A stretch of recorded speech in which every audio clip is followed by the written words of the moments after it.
தேவனுடைய வார்த்தையின் அதிகாரம் நம்முடைய வாழ்க்கையின் எல்லா துறைகளையும் அது தாக்கம் செய்வது அவசியம்.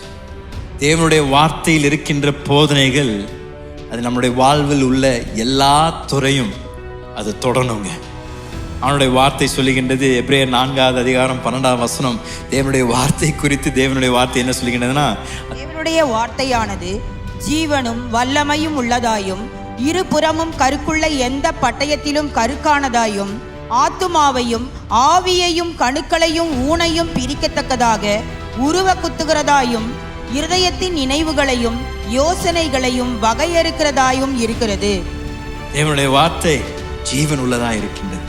இருதயத்தில் தோன்றுகின்ற நினைவுகளையும் எண்ணங்களையும் அது வெளிப்படுத்துகின்றது என்று தேவ வார்த்தை சொல்லுகின்றது.